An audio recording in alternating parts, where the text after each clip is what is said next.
Let's start with the question. What is the best way to farm gemstones, amber, topaz, ruby, sapphire and diamond? Is there a way to farm gemstones at a quick pace in The Legend of Zelda: Breath of the Wild? I'm not sure if I should go with mining, hunting taluses, or killing as many silver enemies as I can. Please tell me which way I should go. So how can we solve this? There are 3 possible answers. Answer 1. The places I can recommend are the Farron regions, Gerudo Highlands and/or Goron City, Death Mountain. I have found 1 or 2 at Akala as well. I'm currently trying to get some sapphires. If I find good places while sapphire hunting, I'll be sure to tell you. I'm also pretty sure that gemstones don't come back on blood moons. I have found they respawn the same as other resources. I've found it is best to mine around Akala or just find stone taluses. Answer 2. Try going to the top of Death Mountain. You will find a significant amount of jewels, from flint to diamonds. The jewels you are most likely to get are rubies, sapphires, amber, opal, topaz and flint. Answer 3.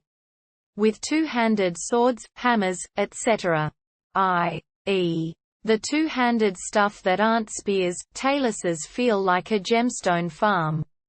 More often than not, one single massive swing will take them down within seconds. You'll specifically want to seek out taluses that have their geode on top, rather than towards the rear. Although that other kind can also be taken out rather easily. Move around it, shoot a bomb arrow, get in position while it's getting up again, rinse and repeat.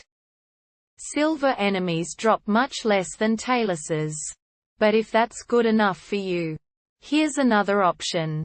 Later in game, there is a type of enemy you encounter semi-frequently. Those drop gemstones as well. The enemy I speak of are Yeager officers, which start spawning after you kill Koga in the Yeager hideout during your Varna Boris quest. Given that you're already familiar with silver enemies, you shouldn't be far from the point where you meet them.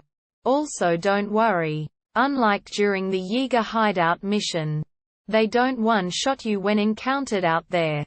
Geodes found around are common. But to me it feels like they take ages to respawn. Much longer than taluses anyway. The same goes for rocks. Plus you can also find stuff below them you're not interested in. Bugs, lizards, and you also don't need rupees, I'll assume. Don't focus on these or non-talus enemies too much. But they're a nice little extra to your total. So don't neglect them entirely either. Another option I keep forgetting. If you're really in need of gemstones, you can buy them in Tarry Town after a tiny bit of progress into the side quest from the ground up. You need to acquire the Goron. You can find him in the southern mine. I hope these answers helped, and if they did, please drop a comment and subscribe.